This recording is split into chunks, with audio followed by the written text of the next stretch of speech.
could tell they were on, like full on. And who were they? Let's name names. And oops, that was the full name. I tried to come up with a joke name at the end there.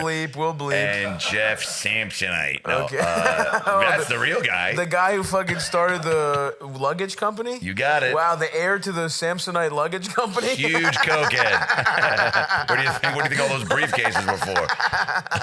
Mints? Dental dams? Nope. Coke.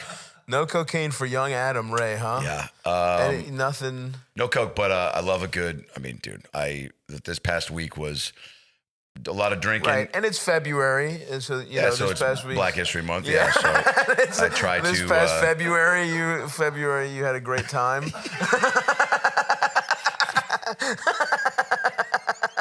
So yeah, well, you were up to some cool stuff this past week. I was, man. All the stuff, man. Yeah. Valentine's Day. President's Day. Martin Luther King Day. Day. That's January. That's January. Which feels like a Feb month, though. And not because of the Black History thing. It just feels like there are probably some holidays that get lost in the shuffle like that. Well, maybe that's why, you know, I've had it.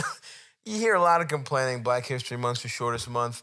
I was wondering where you were going with that. Why is it still a holiday? I was like, where's he going with this? MLK Day, you could kind of argue, should count towards Black History Month. Pretty big one. You know, you get an extra one. They should make it the last day of January, so it's one continuous. I'd be okay with that. You know what I mean? Although it is nice to have that. It is funny because you think like, oh, MLK Day was created to honor an American hero, and it turns out like a lot of the times it's just like people who have great jobs already. Like, it's like a lot of rich people who work at fucking Google. Now they get to, maybe we'll go skiing. we have that Monday off. It's like fucking, you know, it's turned into just sort of, because only good-ass companies, like fewer and fewer people get every holiday. I guess the federal government gets it off. They get all, I mean, look, we don't take Hanukkah off. And I'm speaking for most Jews. All right, let's relax. You get a lot of holidays. That I would not go. Jews don't get enough holidays. My Hebrew rant. My Hanukkah If there's hostility. one group that can't really talk about fucking holidays, I think it's you. Can we just get one Sukkot off? Everyone's like, and this is the marker where I turned it off. Is Sukkot the one? Which one's Jewish Halloween? You don't have to do this. No. Which one's Jewish Halloween? Jewish Halloween is Purim. Purim. I love that I knew what you meant. Yeah, you know what I mean? Also, Jewish Halloween sounds better than Purim. Yeah. Jewish Halloween. But Passover is probably the most fun because it's the most that's just really like there's a story and there's a lot of symbolism, but it's really like let's have a fucking party. There's different versions. There's the sit down, go through the story, and there's kids do a part, and it's all this and it takes 4 hours. Or there's let's do the abridged. Read. Yeah, it's a cold read. We might as well read season 4, episode 6 from Entourage, and just have one guy go, "Hey, turtle, why aren't you getting any more pussy tonight?" Lloyd. Do you think Jesus had a turtle? Which one of the 12 apostles was turtle? You know, was there? Look up the names of the 12. The TV's names. Off, Eldis.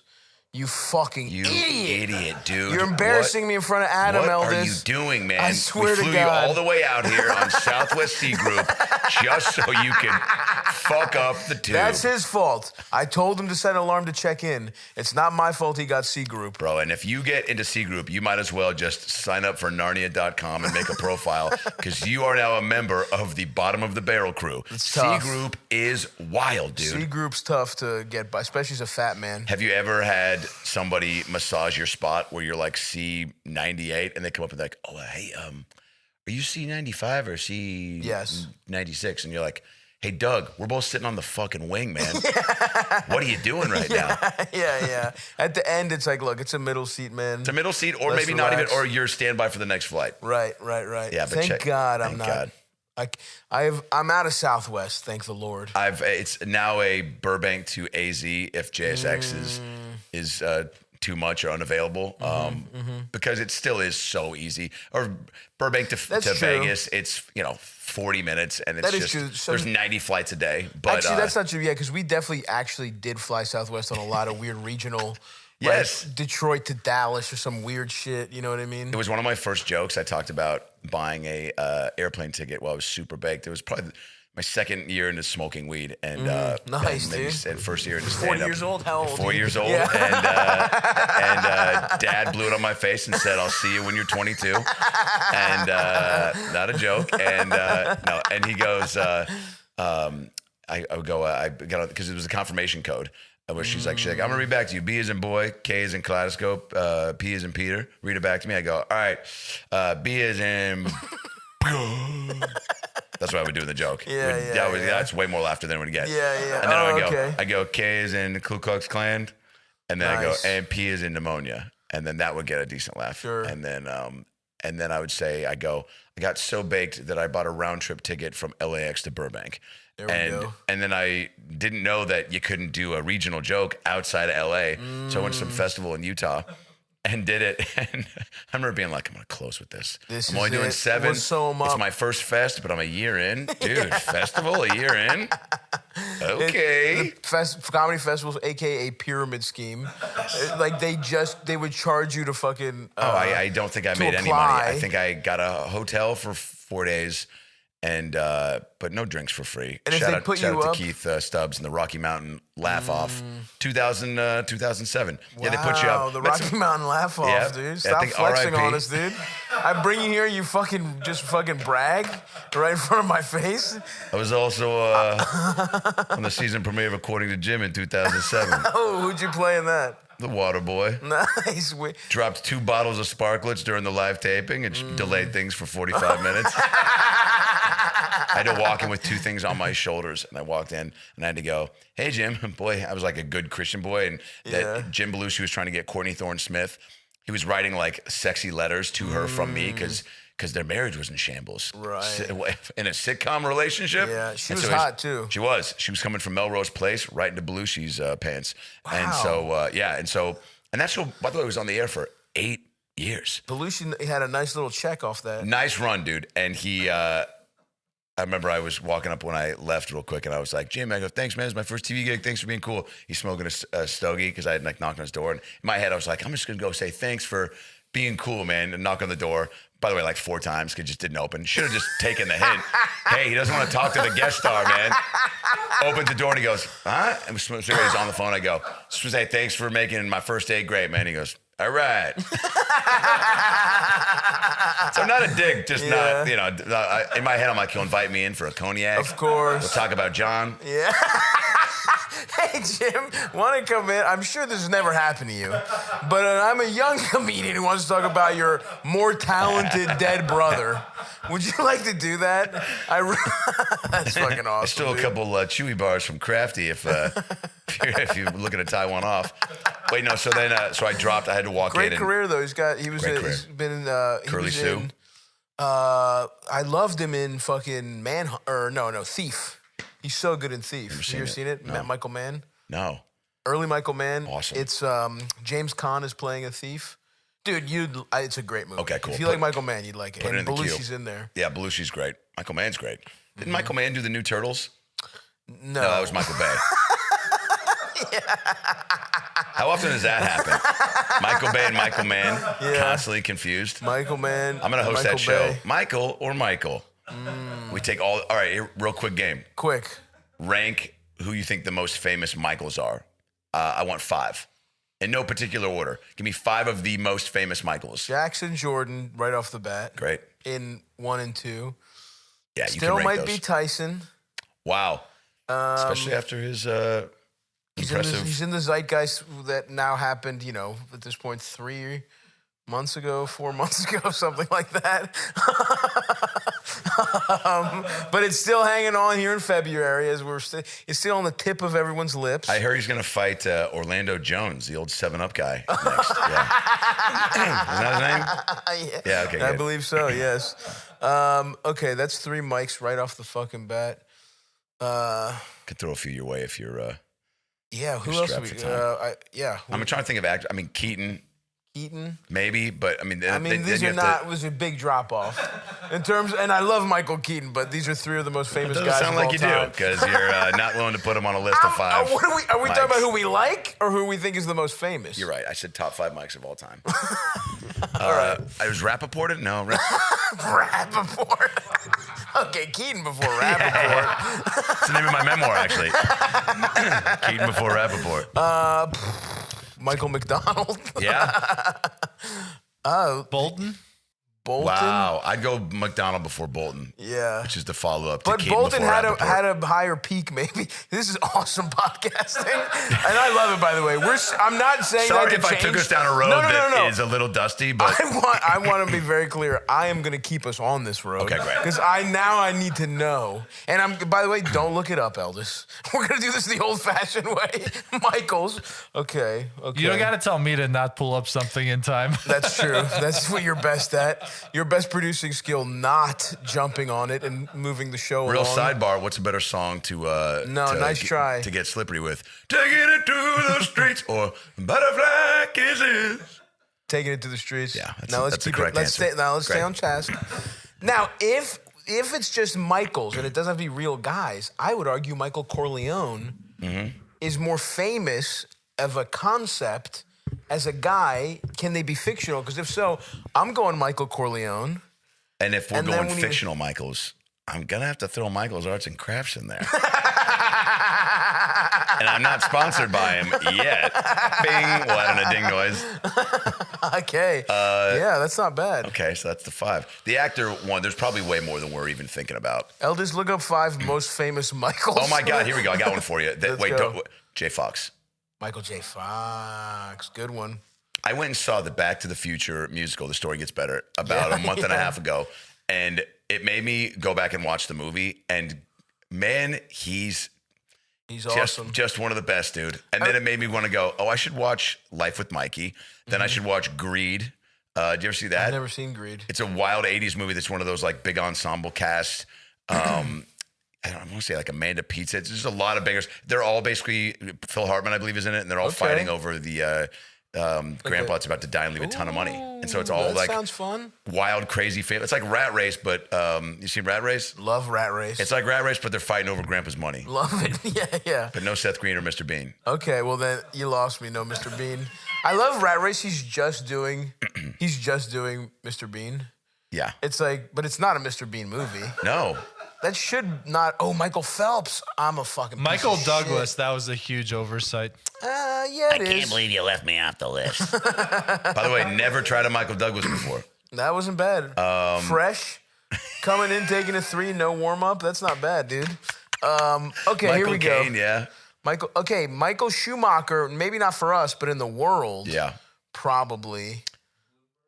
Fuck Bloomberg. No. Gotta leave him off. I'm going. I would. With no disrespect to Michael's arts and crafts, I would put Michael Phelps up there. Yeah. Because the Olympics is such a global thing, and he's got also the most. from, of course, come on. Well, I now I have to give a Baltimore. quick story from my boy Norm. We Please. were at the Super Bowl and we got into that Shaq Carnival Cruise Jamba Juice party, whatever. More bragging. It was by the way, we definitely got denied multiple times with our wristbands before we actually got in. So hold your thought. Put your pants back on. The Shaq Carnival Cruise at the Super Bowl sounds fun. It was wild. Chainsmokers were there, I think, or guys that looked like them. And Phelps walks by, and my buddy Norm was just like, I just got to go say something to him. Because we're in an area where, I don't think he was going to a way more private area, but at least we were in the beginning area that was like, all right, like You might catch him. Yeah. And so Norm goes up and goes, Michael, he goes, hey, Mike. He goes, hey, sorry, but, and I wish I could remember where Norm is from. And in Baltimore, and he goes, we went to, I think, same high schoolers, we grew up on the same street, or Towson? they fucking Probably got Towson. a hand job from the same babysitter, whatever the story was. Towson. Both by the same Yes, woman. that's what it was. Sorry, Norm. Every story's got to be told at some point. which is the prequel to Keaton before Rappaport. That's a great question. If you got by the same woman as an Olympian, would you bring it up as a fun fact, or what do you think? I think That's maybe to your so closest friends. Funny, dude. God, comedy's awesome. Because that's such a funny, like, would you bring it up? Would you go, hey, Mike, did we grow up in the same place? Oh, cool, man. I'm not done. Yeah. We actually both got fingered by the same man. No. That you don't bring up. Oh, that you don't If bring it's up. a woman, Then you have a little more gray Let me finish area. my story. Yeah, okay. A man with tits. Oh, okay. Well, still a man. Sorry. Okay, all right, Joe Rogan. Yeah, all right. Yeah, No, a woman with a dick, I'm listening, but a man with tits, you know. And It's all anyway, in to your the bride and parlance. groom. Boy, that was the weirdest speech. Does this guy even know the couple? By the way, I would love to see you in that movie where it's like a Wedding Crashers type movie, and I'd want you to be in the whole thing, and I think you would because I think but you those opening. I think in Wedding Crashers even had it, or maybe it's Old School. Where, Yes, it's Old School. Where somebody's giving a speech, right? Well, yeah. Anyway, you just would be great in that part. Thanks, man. But no, so he goes up and he goes, Mike, same area, blah, blah, blah. And he goes, it's Michael. Wow. And then walked away. Now, look, I don't like to share these stories. You know what? Bleep that out. Michael Phelps is a friend of the program. Is he? He's from Baltimore. Yeah. Well, I was going to follow that up with, I'm too savvy and privy to the world of the biz and life to not judge anything off of one experience. Yeah. So no Nice one came try, back and was backtracker. bummed. But we can also take that out. No, I'm kidding. We're not taking it out. Oh, I'm okay, joking. cool. You Phelps? No. Hey, take that out. Is he really a friend of the program? I mean, he's You're a a homie. Baltimore. Awesome. You know, we're both Ravens guys. You know what it was too? Is Norm was just it's one of those things. Can I tell you something? Yeah. I get it fully. Yeah. You're like, all right, I'm at Shaq's party. Yeah. No fucking drunky idiot from Baltimore is coming up to me. Totally. I mean, how much has that happened? He's just trying to fucking unwind. Totally. You know? Yeah. And he's like, dude, you want to talk about, I used to get fucking, you ever go to Pasta Mistas in Towson? Yeah. He's like, I am the most decorated Olympian of all time. I have gold medals. You think I'm eating marinara? I have experienced things you can't even dream of. When he got busted for pot, that made me so happy. Greg Giraldo, R.I.P., my favorite comic, had an amazing joke about it where he was like, Michael Phelps, got busted for marijuana, and it taught kids a very valuable lesson. You can smoke a little weed and be the best swimmer of all time. Oh, what's that sound? My favorite noise, folks. The Shopify cha-ching. Somebody just purchased something on the Stavi.biz store. Before we had Shopify, we were in the dark ages. I was selling merch out of my trunk. I didn't keep statistics. I didn't do anything. I probably lost money on those shirts. I was giving them away because I didn't feel like taking them home with me after a weekend of sales, after a weekend of shows. Not anymore. Shopify's incredible, keeps track of everything. So easy for us, so easy for our customers. Our sales are through the roof. We're talking calendars. We got new t-shirts coming up. Whatever your business is, you want to use the #1 checkout in the world? Go with our friends over at Shopify. Upgrade your business and get the same checkout we use with Shopify. Sign up for your $1 per month trial period at shopify.com/Stavi, all lowercase, STAVVY. Go to shopify.com/Stavi to upgrade your selling today. Shopify.com/Stavi. And how was the rest of Shaq's carnival cruise? It was chill. Shaq wasn't there. Surprise. Spoiler alert. Didn't DJ? He was big into DJ. He might have at some point, but it was one of those. It was a big campground type situation. A lot of booths, a lot of little bars and carnival games and stuff. It was cool. It was cool to go. I've been to one Super Bowl when my Seahawks played the Broncos in 2013 and routed them in New York when we were heavily unfavored. Yeah. Everybody was like, Peyton, there's no way the fucking Papa John Air is going to lose. remember that. Yeah. I remember going to that game. Like my you friend. went? No. I remember like going to a Super Bowl party. Oh, yeah. And being like, here we Hawks are go. done. Actually, at Peter Muth's house, Eldis, a friend of the program, Peter Muth, a different guy from Baltimore that's not even close to winning gold medals, but whose house I used to get high in all the time. We were just fucking setting up shop. He has this huge projector, and it's a fucking laugher. But that's a good one to go to as a Seahawks fan. Huge. It was an overwhelming sea of orange. And so we're like, but I kept seeing Hawk fans in the streets in Times Square the whole weekend, everywhere. Doing a weekend of shows at Gotham. And then a friend of ours a friend of mine from college let her folks had a apartment in Manhattan that was just like they had for family and friends, and they got some cash, and so we stayed there. My buddy Brad Williams is a diehard Broncos fan, so we said at the beginning of the season, if our teams go, because they were both looking pretty good, then we're gonna go. And lo and behold, and then two of my buddies from Seattle went. So I have this great picture of all three of us, because once it was I think 19-0, I think it was crazy at half, or no, 15-0. That's right. And then Brad's like, all right, one score, we're back in it. And then Percy Harvin runs it back. And I have this picture of Brad looking sad off into the distance like this, and me going with him in it. And I remember, and I showed it to him, and he goes, you know, if you post that, it's 7 years bad luck. You can't ever post that midgets look sad at Super Bowls. That's such a good, because he was such a good sport, because he was like, this sucks. He's like, but it's not even a game. So he's like, it's not even fun now. It's not, you can't and even. And we made it fun, but like, you know, you're losing, fuck. Winning, that must have felt great, though. It was unbelievable. So that first you want to see your team rout another team. I think so, yeah. I mean, yeah. You don't want it close. No. You want to be like, yeah, fuck you. But all the people that watched were like, it was such a boring Super Bowl. It was unbelievable. We just kept scoring. And that first snap that went over Peyton's head, the whole place went nuts, and that's when it was like, oh, there's a ton of Seattle people here. There's my fucking fourth grade teacher. There's my stepdad's best friend. There's the guy that that dated my mom for 3 months and gave me a saxophone with a wet reed that I think he found off the freeway because he was trying to buy my love and impress my mom and get me to go from clarinet to sax, which wasn't even his call, because I never said I had an interest in the saxophone. He just pushed Kenny G on me. Oh wow, yeah. He was there, huh? Yeah, Howard. Howard was there. I have a problem with saying full names of people from my past. We'll bleep it. No, Fuck him. Keep it. Did it work out with Howard and your mom? No, she's now with George. Shout out. Now with George. George is second dad. I don't even say stepdad. I introduced him as dad now. And wow. I did it once. How does your biological father feel about that? I come out of this guy's balls. To the bride and groom. This guy, I was in his jizz.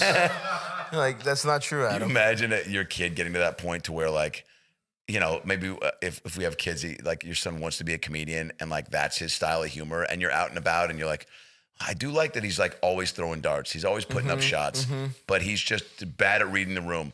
I would not like a son like that. Me neither. That would actually be my biggest fear. My biggest, yeah. Well, getting stabbed in the middle of the night that's big too. I would rather have a wildly mentally ill son than like an open micer that can't turn it off.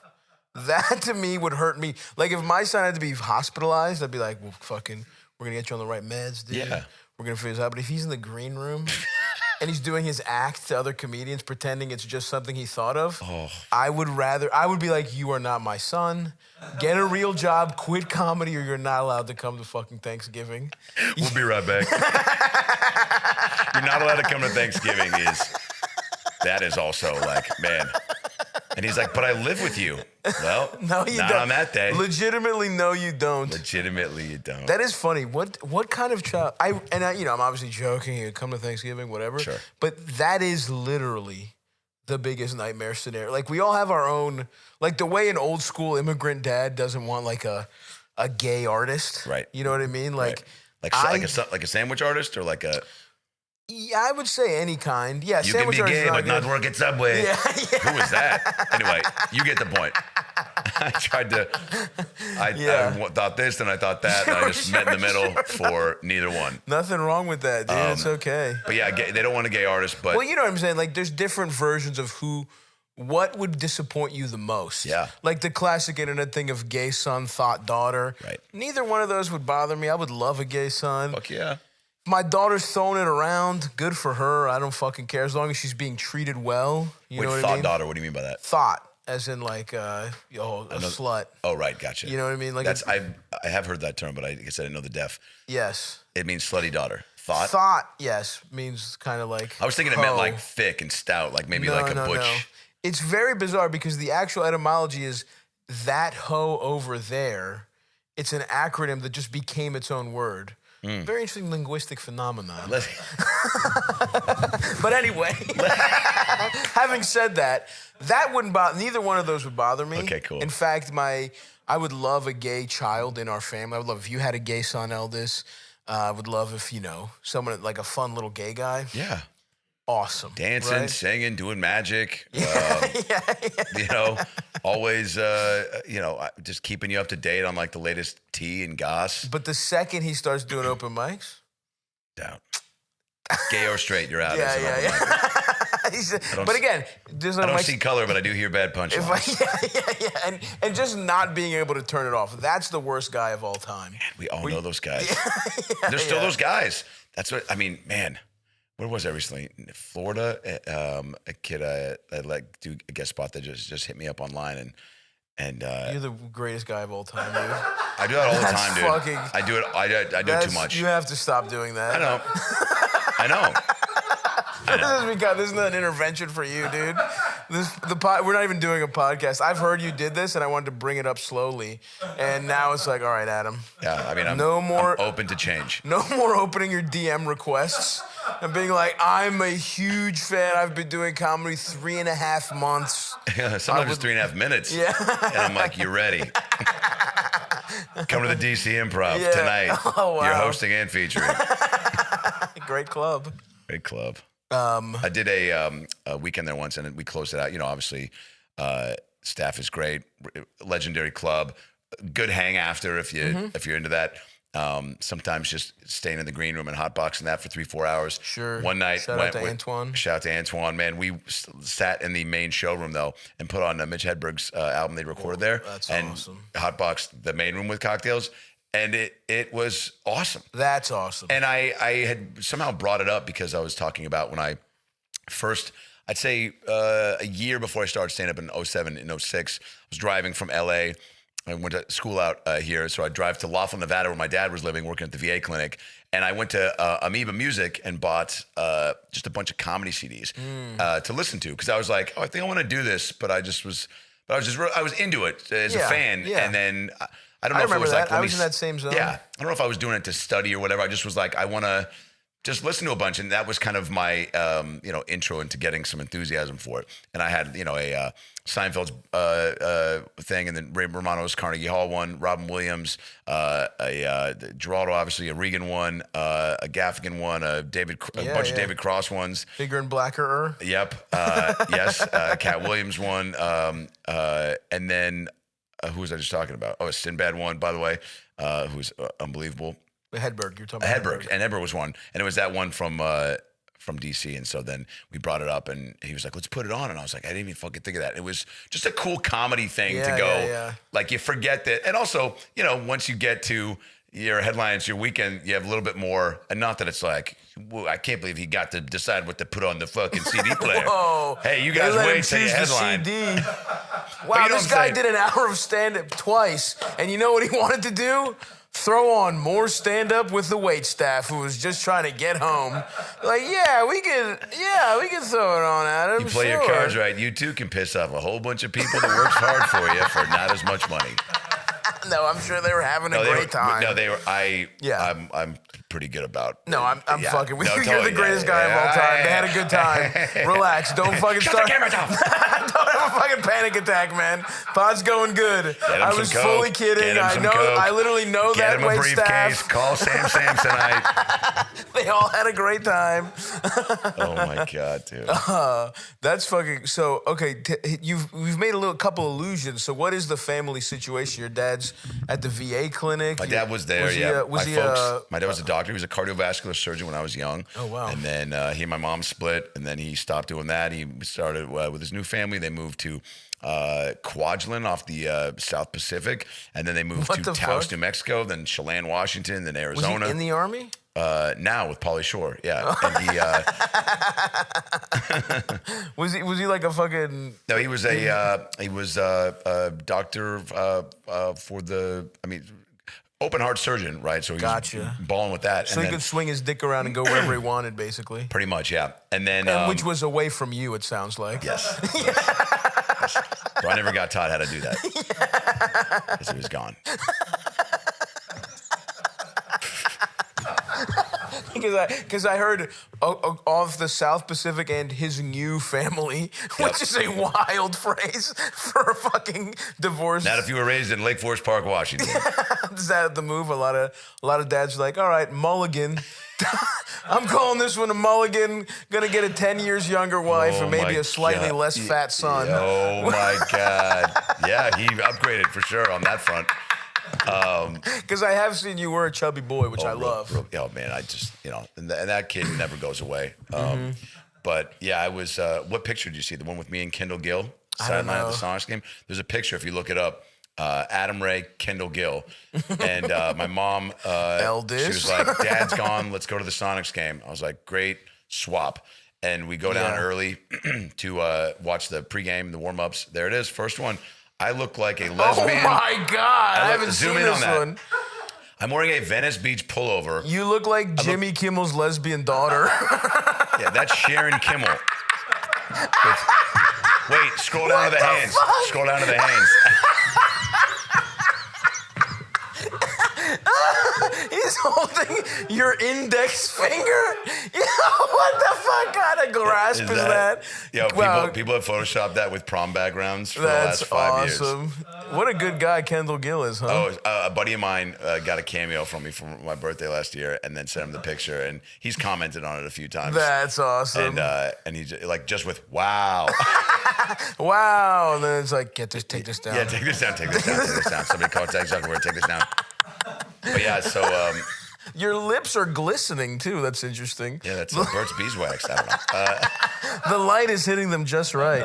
But you honestly look like you could have turned into a very handsome woman in this picture. Thank you. Yeah. So the shirt, like, by the way, it's so like probably hot in that arena, and I'm like, just more layers. Just hide these titties. Hide these titties. By the way, that's the slogan when you are a young boy like that. Hide these titties. Who are you talking to, man? You're talking to two very fat children. Swam in the pool with my shirt on up until I met you and we swam in the pool. That was the first time I took it off. This year at Fully Loaded? That was awesome. That was a good time. I can't believe that's where we met. That is crazy. Isn't that crazy? Yeah. Like, I feel like we're hanging right now like we've been, known each other for a while, but that's how this goes sometimes. It happens, yeah. But that was wild because it was, those shows, there's always a hang after. Some are they're all cool. That one was just exceptional because it was like pool and like fucking pool. The indoor outdoor part of it, and like just drinks and weed being brought to you, and like being in a pool late night after the show is just not a normal thing, right? Just us. In your head, you're like, dude, pool after a show, there's gonna be fucking bitches around. It was literally me and you, like talking. We had to yell for more people to come in because after a while, I was like, so anyway, that's when my dad left. Did that day I was in according to Jim? And so I was just like, Bert, get in the pool. We truly were like on a date. It was like it would have been a really cute, like 2 16-year-olds on a date, like at a party, like go off to the side and like make a connection. It's our two sons in the movie about you and I having two comedian sons. Yeah. After we've talked about on a podcast that we never want that to happen. Yeah, and the opening scene is them meeting at a party. Yep. That's cute, man. Write it up. Eldest, you transcribing all this? Yeah. Great. I got ChatGPT working on the script as we speak. Wonderful. Wow. I mean, you ain't lying, man. That's a real. It's not crazy. That's people have got to already be doing that, right? Yeah, but it's also you can't. It's gonna be bad. Yeah. Folks, I wasn't always this uber talented comedic genius you see before you. I used to bomb a lot. Not every joke used to deliver. Some might argue a lot of my jokes still don't deliver. Quiet. It doesn't matter what you think. But you know what always delivers? Harry's incredible shave products. And not just shave products, body care, hair care. That delivers, baby. Right now, you can get a $13 trial set for just $3 at harrys.com/Stavi. We're huge Harry's fans here. We have been even before they were advertising with us. I use for my, I like a little light hold cream that they got going on. Eldest uses their body wash. On the road, I just shaved up with Harry's. Actually, I was looking a little scruffy. I put that beautiful premium German engineering handle. These guys bought a factory to make beautiful razors that you can't get over here. We're talking true. They went to Germany. They said that's where they got the good steel. They did the homework. I don't know the ins and outs. They got a beautiful factory. They're making beautiful, heavy German engineered blades, and I'm looking nice and clean compared to what I was before, thanks to Harry's. On this tour that I'm about to kick off, Harry's is going to be in my travel bag. I guarantee you that, my friends. And I want you to shave just like me. Face, nuts, whatever you want to shave. Use a Harry's product. You want to tame your hair? Use some of Harry's beautiful hair care products. Their body wash. Whatever you want to do. I haven't been up on the deodorant. I'm going to try that this tour. I'm going to get some Harry's deodorant. I want you to do the same. Get the shaving products that always deliver. Get Harry's. Normally, their trial set is $13, but right now you can get it for just $3 at harrys.com/Stavy. HARRYS.com/STAVVY. That's our exclusive link, harrys.com/Stavy, for a $3 trial set. My brother-in-law, Dirte, is a white rapper. You can look him up. I always go give him a little extra plug. Shout out to Dirte. Shout out to Dirte. Yeah, let's find his music. He'll pitch me movies sometimes. He's like, yo, it's Sandra Bullock, Denzel. They're on the moon. Is that him? There he is, baby. He's a fucking hot guy. He's smashing your sis? Yeah, my sister's getting fucked by Dirte. Dirte's fucking putting his hat to the side and getting all up in those guts. Bro, you know the hat stays on when he fucks your sister, right? At first, we were definitely like, he was new. It was new sheriff in town. It was like uncle versus stepdad. And then, and now he's like, we're the greatest. And he's big sports comedy. Also the grind. I think I used to joke too when we first met. I was like, yeah, he's in the Bloods and the Crips. Yeah. And he, all his song titles, I would say, were like passive aggressive, passive, where they were like, they were, too on the nose about what was happening behind closed doors. It was like, is this my life? Should I stick it out? #marriage. Watch your back, Adam. Just all these songs that were just making me afraid to go see him live. But what's crazy is he's really good, and he's almost got like a white DMX to him. Shout out to Dirte. I brought him up white DMX. Interesting. Yeah. Good for you, man. You're a loving brother-in-law. Yeah, but it's also, I remember when I first started doing jokes about him, he was like, yo, man, you got to chill with some of this stuff. Yeah. And I was like, I have been given a fucking... Come on, Dirte. Like, how many comedians have a white rapper brother-in-law that's not Eminem? Yeah. I have to talk about you. That's awesome. So wait, how many siblings do you have? So I grew up with just my sis, and then when folks split, they had two more with... she already had one, so 3 half brothers, and then my stepdad has a daughter and son. But they're all, I don't even, again, it's like saying half at this point. You're like, I'm close with all of them. So yeah. I guess obviously 6. You love your sister more, but the other sure. one.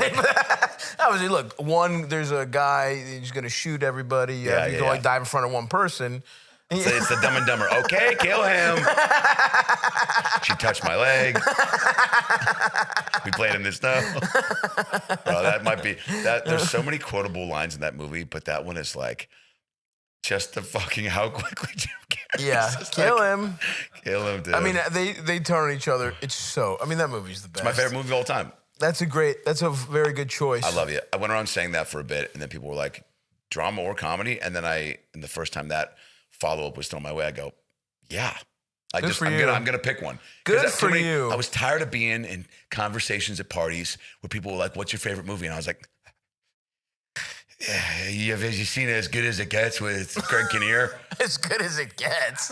I mean, that's but it's not my favorite. That's the one that you're like, all right, I need to be taken seriously. I can't be Dumb and Dumber. What is a Greg Kinnear classic? Siri, what's a Greg Kinnear classic? Yeah. Where does Greg Kinnear play a caricature of a homosexual? What movie is that? That's right. Yeah. And Cuba Gooding, and Jack. Oh, that's right. Jack Nicholson's like, Jack we don't drops sell a couple gay Fs. here. Yeah. Remember? He drops a couple hard Fs. Oh, he does. He does. Take your little gay dog and back to the P.F. Chang's where he sucks your dick. I'm going to fuck Helen Hunt in the back of a Porsche. Or at least I'm going to die trying. Hey, where's your black art friend? Is he still black? I haven't seen the movie, but... I just rewatched it a couple years ago. That's not far off from what it is. Dude, it's not subtle. What a wild... And that was not Nancy Myers. He won an Oscar for it. Jack won the Best Actor. Which I think is Helen... That crazy. was like the biggest movie of the year when they came out. When I rewatched it, I was like, am I crazy? Like, this is horrible. This sucks. Yeah. It just And I think I want to say Kinnear won Best Supporting Actor, and I think Helen Hunt won Best Supporting Actress. No, they swept it off that. They movie. swept award. It was huge. I remember it was a huge movie, but it was I big didn't for remember. OCD people too. Really, he was OCD or I something. don't know. I'm just making small talk. But yeah, That probably was part of it too. he was OCD though. Oh, I don't remember. Yeah. I didn't remember that. All right. Ah, Send me a link. fuck! I fucked up. I fucked it up. I'm supposed to be the host. I fucked and up. Now I've lost my position of authority on the program by not knowing it was about OCD. That's fucking hilarious. But I think that's a great point because why can't? And you're right. I even am guilty of this, and I've dedicated my life to comedy. But even when I think of my favorite movies, in my top 4. I don't think about putting I almost see them as separate. Like, oh, these are good movies. Like, you know what I mean? Like Heat, fucking, I don't fucking know. It's late. Land Before Time. Goodfellas. Land Before Time 6. Air Bud 9. 2 Girls, 1 Cup. But you're right. Why don't I fucking give comedy its due diligence? Because the industry doesn't. Dumb and Dumber's a great choice. I've always said Dumb and Dumber's my favorite too. Fucking relax. You gotta be kidding me. You know I have. I've been saying that my whole life. Your favorite movie or your favorite comedy? Favorite movie. I've just been watching it since stop trying to impress Adam, dude. I have. You can ask anyone who knows me. I'm not sucking Adam's cock here. You are, not dude. with that attitude. You gotta believe in yourself. No, it's true. You actually... That is true. You know what it is? I watched Dumb and Dumber at your house. You introduced me to it. I admit all of this. Yes. I watched it from so young. Every single year I rewatched it. Like you just notice a new joke that you never heard it's before. incredible. It's incredible. Like I grew with that. Well, they've constantly been trying. They just got comedy into the Grammy shuffle, but there's no reason. Eddie Murphy for Nutty Professor should have won something for that. Love that. I know they won makeup for it, I believe. Yeah. But that's wild. It's one of the reasons that made me start wanting to fuck around and even with playing characters and stuff because I was so. Eddie Murphy was the first stand-up I saw. You saw the clumps. You're like, you're moved to tears. You're like, I know what I want to do for the rest of my life. First of all, stop looking like all of them. Well, just look up the year Nutty Professor came out and let's see who won the Oscars. Great. And let's decide if he deserved it more than whoever won or whoever was nominated. Game. Not the original 1963, you fucking dunce. Here we go. Because I remember this was huge. When Dave Chappelle, I remember. Oh, Chappelle was being ranking on Jada Pinkett. Yep. 1996 was I want to say that's Jerry Maguire year. Ooh, Braveheart is a banger. Let's look they up. They swept too, huh? Let's look up who got Best Actor. It was probably Mel for Braveheart, right? Pacino for Son of a Woman? No. Oh, that's hilarious. Cage for leaving in '96 was Cage for leaving Las Vegas. Oh, damn! Yeah, that's better than. That's not even close. Let's see who's nominated. Yeah, who's All right, nominated? it's not looking good for you, man. Leaving Las Vegas was awesome. Oh, you mean? Yeah, but Eddie Murphy played his mom and his grandma. Yeah, he farted as 6 different people. Did fucking Nick Cage do that? Oh my god! Yeah, did Cage do that? Why are you looking up Nutty Professor? Who any Oscars? Is that what you? Well, yeah, because they did win some. What did they win? They won they makeup, I'm right? just checking. No, but see who was nominated for Best Actor in 1996. Nick Cage is just. I hope he never stops showing up at everything. Yeah, I don't think he will. Yeah, he loves acting, dude, and he seems to be frivolous with his money. Yeah. Who do we got? Anthony Hopkins for Nixon. And Nixon. Richard Dreyfuss for Mr. Holland's Opus. Yeah. Massimo. You don't like Holland's Opus? It's all right. Yeah. Wait, who the fuck is Massimo Tracy? Il Postino, the Postman? No, there's always one movie like that everyone's like, what the fuck is this? And I don't know Dead Man Walking, Sean Penn. Do you know that movie? No. Anyway, who gives a fuck? That's crazy. Yeah, Sean Penn had a nice little run where he was like, after he won for I Am Sam, and then he got, remember that? He won for I Am Sam? Yeah. No, he didn't. Where he played the guy with Down syndrome, and Michelle Pfeiffer was like, he won for Michelle that? Pfeiffer was like, if you weren't so fucking slow, I'd I'd suck suck your that dick. little Yeah. fucking. Suck that- And then he pulled out his fucking donkey. Yeah, and then she was like, I changed my I mind. changed my mind. And then credits. Yeah, I see where all these extra the extra cells didn't go to your brain. They went to this fucking hog. He won? That's fucking nuts. Oh, 2001. I won't even do the impression because it feels like Yeah. YouTube we've also will seen be it. annoyed. Yeah. But that's fucking hilarious. Damn, dude. How's your movie doing? It's doing all right. You know, it's been out since October. It's now February. It's going fine. It might be on Hulu by now, hopefully. Great. If not, take this part out, Elvis. Was the experience cool? Yeah, it was Not to fucking, get all Billy Bush on you, but No, it was cool. It was Yeah. cool. I fucking liked it. I'd like to be in a movie. you will. So we got to take questions first, but I just walk me through a little more of fat little Adam. When Yeah. did you stop being fat? So my grandpa said, you can't wear sweatpants at your bar mitzvah. That was fucked up. And that definitely, you could have just said, don't get seconds tonight. Yeah. But, or chew slower. I don't know. Yeah, but, yeah. And so then I just, I was So bar mitzvahs, we're talking 13. 13, 95. And, I'm glad I went to, being the fat kid was how I became the funny kid, because eventually I didn't know I was fat until I was such a happy-go-lucky kid that unless people were making fun or saying things, that's how when you get signs from the outside world, that's when you're like, oh, maybe I do need to shave a few off. Until like my, friend's dad would be like, hey, when you're done sucking on that Pop-Tart, you got time for a titty fuck? I'd be like, I actually don't, Dan. But you're letting me know I might have a problem, so circle gets a square, right? Then I had some good friends finally like throwing some Hail Marys on first down, and I was like, fuck, man, this sucks. And then I was so active that I just stopped eating bullshit, stopped dipping fucking meatballs in Cool Whip, and just eating pasta and salads for, I don't know, 2 months. And I lost probably 40 pounds in 2 months. Wow. And it was 6th grade into 7th grade. Oh, wow. And when a fat kid loses any weight, it spreads like wildfire. Sure. I remember I was at the 6th grade party, and my teacher, Mrs. Greenland, who was also a big gal, and her last name was Greenland, and she threw shade on me for being big. Wow. A fat teacher made fun of a fat child? Yeah. Here's what she said. She goes, we're at the 6th grade party, and there's snacks galore, right? 6th grade, you're graduating 6th grade. They're like, dude, somebody goes, dude, in 20 years, you can put on Mitch Hedberg at the DC Improv. Everyone was just like, dude, like, life rules. We're going to be 7th graders soon. And they had every snack food, right? And we're all doing like potato sack races and fucking, all the bullshit. And I remember I walk in, and there's 3 moms in there and my teacher, and the mom chaperones. And I remember I just, hey guys, Pam, Susan, Barb. And I was looking around. They're like watching me, like, ooh, what's he gonna eat? Yeah. He's They probably had a gonna pool. wrap that pizza around the Kit Kat.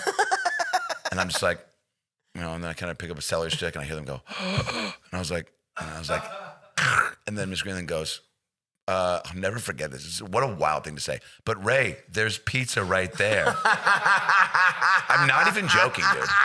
I wish I was joking. What a wild It's like, thing are to you say. okay? Are you feeling okay? There's pizza right there. Pizza right there. Yeah, that's awesome. And I was just like, and I remember hearing that and being like, immediately embarrassed, and immediately just being like, because I was like, is that okay to say to a kid? And then I was but I just scrambled and I go, oh yeah, I just starting slow, starting with the carrots, working my way up to the pizza, like some fucking dumb joke to be like, you're making it weird for me right now. Did you want the celery? Did you just feel judged by the ladies looking at you? What was going on there? Why didn't you have the pizza? I wanted the pizza. Yeah, you wanted the pizza. I wanted the pizza, but I couldn't wear sweatpants in my bar mitzvah. I see. And then, but I was, that's when I got to be the funny kid. Cause then and I think that's why I started chasing, comedy. Cause I wasn't trying to do it, but I like to impersonate friends, and I'd prank call certain buddies from class with other buddies cause I could mimic their voices well. And I would recite, Ace Ventura was another one of my favorite movies. Banger. And I would memorize monologues from it and do them on the bus to my friends just to make them laugh. I just like, I don't know even why I thought to do that. No, dude, I did that with Night at the Roxbury. I Unbelievable. had lines of dialogue. So many good lines from that. I did them as if I was just, and that was my here's how I'm gonna get some pussy. And of course I didn't. I mean, no chance. But I remember that. Yeah, how many Chris Kattan monologues have gotten anybody laid? Maybe a few. Maybe some Mr. Peepers lines. That's so if you funny. really commit to the mango act outs, maybe. Yeah, you're so... Very so then they interesting. started, so then people were looking at me as funny kid and not fat kid. So then I was like, oh, I just got to keep doing this because it's just changing the narrative on how people are treating me. And also it was just, like we're doing now. It just feels it's just the best. And did that come with a font of new confidence without being fat? Yeah. I mean, Did you get your I think you little always prick have touched? more. Say it again. Did you get your little prick touched? Finally, dude. Yeah. Yeah, man. And we've had a good run, man. We've had a good run. Because I do think as a man who stayed fat until right now, and it probably will be for quite some time, unfortunately. I always thought, like, damn, what if I just wasn't fat during high school? Would someone have sucked me off? Wow. If you were like and not even like the hot football guy, just like yeah, I know. Just a regular Joe. I definitely thought about that too, yeah. I thought about that in 5th grade. No, but even 7th grade. I mean, I was also, my confidence, maybe a little bit more, but not really until high school because I just was, I think, still with a fat kid mindset. So I was just like, I didn't know how to be cool. And also the cool kids, there was a kid named 𝐏𝐨𝐝𝐬𝐿, R.I.P. I could say his full name. Okay, he's dead, yeah. Yeah, fuck him. Bro, it's wild the amount of people from my past that are dead. Oh, interesting. Yeah. Coincidence? But he... Who's the one fucking link connecting them all? No, yeah, hilarious. He would always wear a wife beater. Respect. And he was about 6'3", 6'4", and really sweet fucking guy. And he I think at one point in my childhood, we lived in a similar cul-de-sac, so I'd see him at the bus a lot. And he always had, I don't know if he had a leg condition or something, but he always had a weird walk. Like his shoulders were just up really high. He had it was big shoulders and tiny waist. But I think he always smoked cigarettes for as long as I knew him. He always had somewhat of a facial hair situation and the wife beater and chain wallet and just a lot. And I remember hearing 𝐿𝐶 𝐿𝐼 fucks. And first of all, his name's 𝐿𝐶 𝐿𝐼, dude. Yeah, that's a pussy getter's name. Thank you. And so I remember always that being whore got mose'd the other night. He went mose'zy on it. He would say that. Yeah. And so I'm gonna eat that pussy Mosey style. Is what we would say pertaining to be Jesse to the girls that he was hooking up with, in hopes they would just fuck us by sounding like him. And he his legs might not work, but that tongue does. I don't know what he had going on, but and may he rest in peace. I said fuck him earlier. Oh, he's resting fine, dude. He was head of Bangarang City in 7th grade. Respect, yeah. And so he would do. So it threw me off though, because I was like, oh, he's getting laid, but he walks like Gumby. Yeah. And so I just was like, I don't know. Now I don't know what I'm supposed to do, because I was like, but that was kind of for a little bit was my okay, be like that. You know, be like Mosey. Be like Mosey. And did it work for you or no? No, I don't think I didn't have the body for the wife beater. I didn't have the legs or the calves for the strut. And I didn't have, I had some facial hair early on, but yeah, it was, I'd say probably high school is when I started doing plays. I remember I played Danny Zuko. I quit football to play Danny Zuko in Greece. Wow. And then I got to make out with a senior at a party. And I was like, that's nice. Whoa. Yeah. And it was, but again, had I had any confidence and any sort of I would have, I'm sure to this day, she was like, why didn't you try to even take my shirt off? Yeah. You could have been in Finger Pop City. That happened to me too, actually, once. One of the first times I hooked up with a girl, I just didn't even consider touching her pussy because I was like, well, I'm not allowed. I'm not a guy who gets pussy. I have to just touch her tits. And then the next day she was like, oh my God, it's just literally I didn't have the self-esteem. A girl was kissing me. Yeah. And I was just like, I'm in high school and I'm like, wow, definitely could have fucking got my dick sucked. It is one of it is one of those things. I just didn't believe in myself. Totally. But also that's a through line in my whole life. And I remember later on, even when I was I remember this one time, this girl that I was hooking up with in Baltimore. It was my first year of actually getting to, and this is like happens when I'm 23, right? Yeah. Like it took me that long to actually, fuck anyone except like a long-term girlfriend. Yeah. And I remember being like girls literally had my dick in her mouth, and I was like, I wonder if she likes me. I literally had that thought. I was like, does she even like me? I'm like, you're getting fucking blown, The guy at the dude. strip club that gets the dancer's first and last name. Yeah. Dude, Candy Johnson is really cool. Yeah, I know. Well, I'm sure they appreciate, and they being gals, for any guy trying to make it happen, like to be a little more trepidatious as far as like, not like, but then I don't know. On the flip side, there's probably always girls that are like, why didn't you fucking try to do something? Yeah, I'm clearly yeah. in this room with you. But No, totally. It was just a cowardice thing. Yeah. It was like, and I was horny. I was just like, I didn't believe in myself more than I was horny, which was a crazy amount of being horny. what a wild It took thing. a while. It is wild, actually. Like, Low self-esteem in a very specific way. This episode of Star Wars is brought to you by Booking.com, Booking.yeah. Folks, every time I use Booking.com to find a place to stay in these beautiful United States, I know they'll have exactly what I'm looking for. The operation here at Stavi's World has gotten pretty big.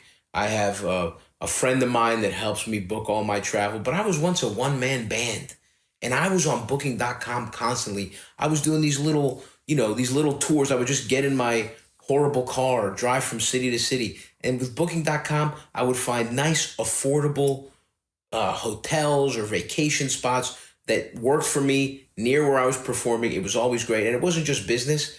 I booked a beautiful little hotel on the beach in LA, in Malibu, as a matter of fact. Last year when I wanted to just blow off a little steam. Always a great experience. You're gonna love it if you use Booking.com. I think you should. I really think you should, because no matter who you are, Booking.com helps you find the stay that's ridiculously right for you. You might be a scumbag. You might stay in trashier places than me. Booking.com's got it for you. You classier than me? They got it for you too. Are you somewhere in the middle? You Goldilocks between trashy and high class? No matter what you want, Booking.com's got it. Find exactly what you're booking for on Booking.com, Booking.yeah. my nieces are now 15, and I just took them to see Wicked when I was in town last weekend, and yeah, we sang out loud. No, we didn't.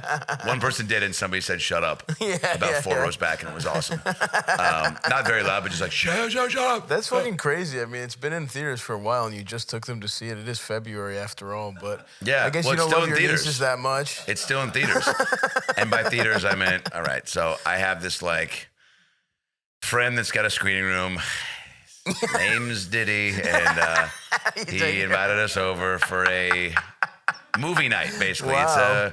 It's every other week we watch a movie. We watched Dumb and Dumber first night. And we watched Getting Even with Dad with Chevy Chase and Jonathan Taylor Thomas. Oh, I have seen that one. And then we watched. That's when he's like a Boy Scout or whatever. Yep. And then we watched. What's that Tim Allen movie where he's a dad? Yes. They go to summer camp. Yes. Look it up for me. Tim Allen's summer camp movie. But isn't that the one where the kid's like, sort of like a bootleg George of the Jungle? And Jungle to Jungle. Yeah. The kid lives in the jungle. See, Jungle to Jungle. Oh, Man of the House was Jonathan Taylor Thomas. And what was Getting Even with Dad? Did I don't remember. JTT have a fucking Pauly Shore kid movie run? He might have. Getting Even with Dad. Oh, I didn't see this one. This is Who's Ted in that? Danson and Macaulay Culkin. I don't even know about this one. Oh. Man of the House, I remember. Man of the House. Not to be confused with House Guest with Sinbad and Phil Hartman. Yep, that is true. Yeah, That is Tim another Allen, good Jungle one. to Jungle was Tim Allen, and the kid was like I remember that. a white kid living in like Nigeria. It was basically George of the Jungle. What if George of the Jungle's dad was Tim Allen? And I remember Great there's a pitch. scene. There's a scene. There's a scene We'll in buy that. Where Sorry, we'll buy it. yeah, he definitely did that. Yeah. There was a scene where he explains like the concept of an obligation as something you don't want to do. That really stuck with me. And he hurt his son's feelings by saying he had to do it because he's obligated or something like that. Oh, You wow. know what I'm saying? I So remember he broke down. I remember specific lines from Jungle to Jungle. And I think it was like, All maybe right. it was because, You can't host a podcast. this sounds familiar. This back and forth seems familiar with my relationship to my father. By the way- except there's no reconciliation at the end in my life. This doesn't get neatly wrapped up 12 minutes after they have an argument. We just kind of live with this until hopefully he dies. Hopefully I don't die before him. But By the way, were you just doing a constant rotation of trying to get girls to sleep with you by doing Chris Kattan monologues and quotes from Jungle to Jungle? And you're like, what am I doing wrong? Netflix and chill, come over. We're going to throw on Jungle to Jungle. What's that? What, you ever wonder what would George of the Jungle look like if Tim Allen was the dad? No. Cool. We're going to start it. You're about to now, You're about bitch. to now. You're about to now. Now, zip. Wait, You know Martin what Short I'm was saying? Wait, was Martin Short in it? I don't fucking know, dude. I guess he was. That's the kid, That's Sam the Huntington. kid, man. What's he doing now? Who knows? Who knows, man? You know, and just like Tim Allen was a father figure to this child, it's up to us to be father figures to my listeners. I'm into Adam. it. Let's And do it. so it's It's my time favorite for part us. of the show. It's time for us to be dads here and really let these help these our young children. Okay. Who do we have here, Elders? Let's see.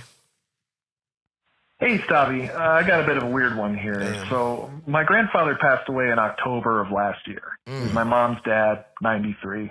R.I.P. After he passed, my mom gave me this, big sob story about how my uncle, her brother, managed to get her inheritance through, power of attorney or whatever. Now, this uncle was kind of like a second father to me growing up. He was very involved in my childhood, Okay. probably more than my actual father, if I'm being honest. Anyway, a couple months later, I went through a pretty bad breakup, and my uncle called me up to see if there was anything he could do to help me, and I wasn't in a good place. I kind of snapped at him and basically laid my mom's accusations on him. Oh, shit. A few days later, he reached out to me again, showing me the legal paperwork, which proved that my mom was lying about the whole thing with the inheritance. So I've since reconciled things with my uncle. I apologized to him. Holy We're shit. cool again. He's a great guy. But when I tried to confront my mom on this, she was basically like, oh, I don't know how you would get the idea that your uncle stole my inheritance, but I'm sorry if I What? did anything to make you think that. What? Now, I remember this conversation well. She explicitly said that. Not only to me, but she did this whole song and dance routine with my brother and my sister. Oh my my God! God. You I'm have not crazy. corroborating And my witnesses. siblings and I think Mary that Kay Letourneau? this might be coming more from her husband, who's just, a really strange bitch of a guy who Sure. none of us like. We think he might be trying to get some money or isolate her from the rest of the family. I don't know. But the thing is, my mom and I have had a really good relationship forever, and now I just can't get past this thing. It's put such a damper on our relationship. Anytime I try to talk to her, it's just awkward, and we just don't talk about it. So I don't know. What do I do here? Do I just let it go, try to move on, act like everything is normal? Do I try to confront her about it again? Am I a bad son? No. What's your take here? Anyway, thanks, Stop. Bye. What are you fucking talking? My mom's trying to gaslight me. Am I being unreasonable? She's trying to gaslight me in a way that almost sabotaged my relationship with the best person in my family, it sounds like. This arsonist tried to burn down my childhood home with my pets inside. Should I send him Venmo money for gas? He's trying to leave town. I mean, dude, that's fucking nuts. And the fact that she would behave that way is really crazy. Yeah. And I mean, I guess her new husband is a different. That's a variable that's interesting because if this is the work of that guy, then you can't That's the thing that gives me pause because otherwise, what I would say is, this is such a huge fundamental thing, such a crazy lie that I would personally have a really hard time moving past this. I would literally. This to me is worth sitting your mother down and being like, I remember you said this. Both my brother and sister remember this. It caused a problem with with your brother, my uncle. It was unfair of you to do that. It almost caused a serious problem in our family. it's making me, I don't understand why you would do that. We have such a good relationship. This is so unlike you. And even come at it from a point of like, I am worried about you that you would, this is that uncharacteristic. Yep. Come at it from that perspective. And if she won't admit it, dude, that's the kind of thing where you're like, okay, well, listen, I know what happened. And when you're ready to talk about it, reach out to me. But until then, I don't think we can talk. And I know that's crazy. I know that sounds extreme, but like, this is crazy and extreme. And the only thing that would give me pause is if you think her fucking husband is being abusive and trying to cut her off from her family, you might be playing directly into his hands.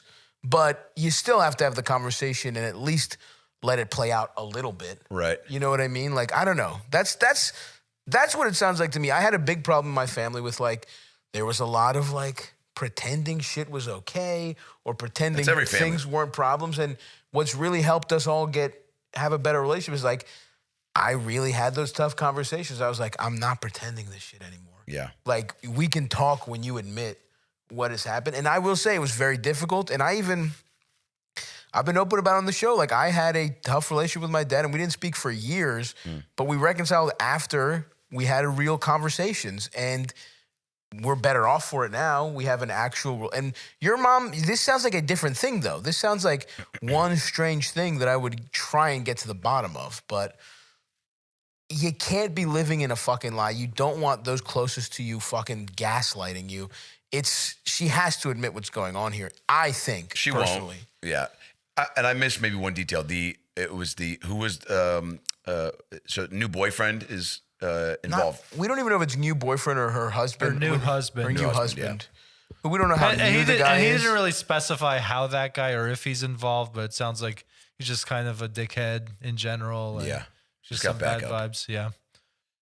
Bummer, man. Guy sounds like he's going through it, and he's, look, I think there's a website called mom.com where you can basically submit for a new mom. So I don't want to say. Have you ever seen, what was that movie called? Where they go shopping for moms? What? That's another like childhood classic. Do you know the one I'm Was this talking another about? movie you quoted to get fucking laid in middle school? But it is in the like, right in that type of movie of the... Is it Mr. Mom with Hulk Hogan or No, actually Belushi's The in Mr. Mommy Mom. Market. The Mommy Market. Try that one, unless that's a porno. It definitely is. I think it's The Mommy Market. Trading Mom. Or maybe it's Trading Mom. I don't fucking know. Whatever. There's a movie where you could go buy a mom. Oh my God. Dude, the pretty 90s good. was It's on a wild Tubi. time for cinema. Yeah. But that was in the like child, the child cinema thing. That's the My Girl Girl. It is the My Girl Girl. Okay. Anyway, go to mom.com. Get yourself in your mom. I think we helped you, man. Yeah. Best of luck. Yeah, I mean, that's what I got to say, bro. That's fucking weird. That's fucking crazy. That's a very, and he very articulately conveyed that story. It sounds like you're not going to, I would maybe take mom to like a PF Chang's, sit her down and go, what's going on? What's going on exactly? Like, I'm not even going to entertain this lie. I know you're lying. Yes. So can you tell me what's happening here? And then you just hope that she's in a place where she wants to just drop her guard and open up shop. But if not, mom.com. You can try and seduce her new husband. You can try and suck his cock. That's what I was going to say. Get video of you sucking his cock and that be like, is will this make the guy her you jealous, want? and then she'll open up. Is this the guy you want to throw it all away for, you dumb bitch? Dumb bitch. I'm not going to call you mom. Just DB. So you have 3 really good options. Yeah. What else we got? Yeah, what else? Well, how you doing, Stars, Elvis, and guests? I have a weird situation in my house. I've been with my wife for 10 years. We're living back and forth with them, living back and forth with her parents. And now we own the place. We allowed them to stay in our house until they retire. And this year they retire. And he has other plans of coming back whenever he chooses. We just had another baby and we need that space. And my wife wants to wait. I don't want to piss her off, but at the same time, I need to get them the hell out at the same time. So I don't know which way you would handle it to be the nicest way. It's one of those conversations it must be had, but it's hard to have. Of course. Thank you. So basically, this guy's saying his in-laws have crashed with him for 10 years? Yeah. No, he's been with his wife for 10 years. Oh. Living Living back and forth with her parents. Yeah. And now they own the place and they allow them to stay at their house until they retire. Now, this is interesting. Was it their house that you bought from them? Yeah. Because that blurs the lines a little bit here. He might feel entitled to it because it's like, well, we fucking gave you a steal on the thing and maybe legally you own it. Now, But they're like, but we're the ones who hung up that piece of art. Yeah. He's like, well, it's my art now, you twat. That's right. That's right. Check the fucking That's paperwork. my Montel Jordan hugging Magic Johnson laminated photo that I got from Spencer's Gifts. You might have framed it, but I picked it out. Yeah. I had the eye. I knew it would fit over the mantle. And you got a cheap fucking... By the way, if you don't think I know that's the cheapest fucking frame at Michael's, you're out of your mind, bitch. Oh, So basically, now the fact that you just had another baby, you need the space, that's something where... Yeah. And your wife wants to wait. Dude, like... It's hard because I think the way you do it is talk about the baby and be like, hey, man. I think so. We had this conversation. Like, you know, this was the plan. Is there anything we can do to help you? Like, what was his plan when they retired? Right. You don't want to sound angry, I don't think. No. You want to sound like, hey, you know, we really could use the space. Is there something we're all family here? And it sounds like maybe they even did help you out, right? Like, I don't know the specifics, but maybe you do kind of owe them one. Mm-hmm. Them going back on their word is fucking annoying, don't get me wrong, but you also want to think of this in the grand scheme of your family. You might be legally, technically right, but that's not going to make your life easier. You know what I mean? What, are you going to fucking evict them? You're going to evict your fucking father-in-law? You're not going to do that, right? So they kind of have you by the balls in a weird way. Mm-hmm. It's annoying, but you have to tread a little lightly. And I don't know. I guess I would get your wife a little more on board. Because if it's you versus your in-laws plus your wife, that's a tough battle. You need your wife aligned with you here. And you need to come up probably first with a plan with your wife and then as a united front go to your in-laws. Because otherwise it could just... And I hear it in his voice. He's pissed. Yeah. He wants to fucking DJ Jazzy Jeff throw him out Fresh Prince style right now. But you can't do that, bro. You have to kind of help them come up with a plan, and it's going to take longer than you like. That's just reality. Well, in reality, Stavros, is what we all struggle to recognize, but also realize. And I talk about that in my book, We've Got Issues. Scroll up for me again so I can read the top. Are you okay? This is Dr. Phil Stavros. Okay. Just stick to the script, play along for a minute. Choosing to do a fun little comedy bit. A stroke. No, well, my strokes are daytime talk show hosts. He can't stop. Some people stroke out and act like Ricky Lake. I act like Dr. Phil McGraw. Check out my Netflix special. Dr. Phil is Unleashed, streaming on Netflix right now. Check it out. It is good. Now, look, if you're living with your folks, things aren't going according to plan. Mm-hmm. Let's start there. Now, you're waiting for them to retire from what? Driving the bus? Working for Delta Airlines? Do they make the applesauce at Panera? Either way, you're living with a couple of deadbeats, okay? Mm-hmm, and I know they're your wife's parents. I know she lived in his jizz at some point, right? We all did. We all lived in jizz. Right. Even the guy who wrote Jungle to Jungle came from jizz. Yes. But what I think the main move and the main idea here is you got another baby coming, and that's too many. You can overstay your welcome. And it's time for the parents to recognize that it's baby's day out, and it's daddy's day in. Does that make sense? That makes sense. So Rick Moranis shrunk his kids on accident. Ooh. I think this guy would love to shrunk the in-laws on purpose, and put them inside of a used condom and leave them underneath the bed at a La Quinta in Rancho Cucamonga. We'll be right back. Best of luck to you. Good luck. Shrinking them is not a bad, actually, option, Dr. Phil. That's true. Well, hit them with the shrink ray. Hit them with the shrink ray. Hit them with the shrink ray. They take up less space. You put them in a little Barbie doll house. Yes. And you put them in a Barbie doll house, and as many cars as you want, as many toasters, 10 bedroom. Yep. I mean, like, multiple bath, get the pool going. The Matt Damon movie Shrinking, right? Oh, no, I know what you're talking about. I just let one fly. Was that the soundtrack to Mr. Holland's Opus? Did you hear that? It Nels sounded like a some French interesting horn. Vietnamese food this for lunch, and it's wrecked our guts. Somewhere Richard Dreyfuss goes, is a young deaf boy learning how to play the oboe? Let's just say the fact that I could even do that without fearing anything slipping out of my ass, big sign of progress. I heard it through the chair, which is the original title to I Heard It Through the Grapevine.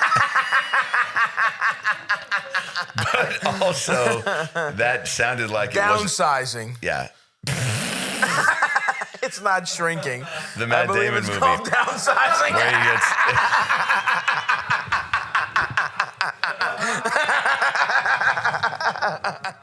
The 2025 Dr. Phil Live Tour is coming to a city near you. Grab your tickets, pack your bags, and get ready for the greatest show of your life. February 28th, we hit the Riverside Theater in Milwaukee, Wisconsin. March 2nd, we're in Minneapolis, Minnesota at the Orpheum Theater. March 6th, we're taking over Detroit, Michigan, baby, at the world-famous Fox Theater. March 8th, we're getting our passports and buttholes stamped in Toronto, Canada, as we take over Meridian Hall. March 13th and 14th, we're at the Majestic Theater in Dallas, Texas. Yeehaw! March 16th, it's St. Patty's Day weekend, and we are in Chicago, Illinois at the Chicago Theater. March 27th, we're in Boston, Massachusetts, right next to Fenway Park at MGM Music Hall. March 30th, we're at the Cobb Energy Center in Atlanta, Georgia. April 6th, we're in the heart of country in Nashville, Tennessee at the New Pinnacle Theater. April 19th, we're at Bass Hall in Austin, Texas. June 1st, we're in Kansas City at the Midland Theater. June 6th, we're at the KeyBank Street Theater in Cleveland, Ohio. June 8th, we're in Indianapolis, Indiana at the Murat Theater. June 19th, we're in Pittsburgh, Pennsylvania at Heinz Hall. Then we pop over to Atlantic City on June 21st for a Dr. Phil Live at the Tropicana Showroom at Tropicana Atlantic City. The Dr. Phil Live Tour closes out on July 12th in Reno, Nevada at the Grand Theater at Grand Sierra Resort and Casino. Don't you fucking miss out on all the fun we're having, so grab your tickets at AdamRayComedy.com, shave your head, your back, your pussy, and your crack, and we'll be right back. Next question, Eldis. Oh, shit. Hey, Soph, Eldis, whoever's there. How's it going? Yeah, so interesting one for you guys. I've been married now since 2017. Love my wife. She's fantastic. She's honestly way, way, way too good for me. She's a Brazilian dime piece, PhD. I'm a cop. I do all right at it, but, there's really not much of comparison there.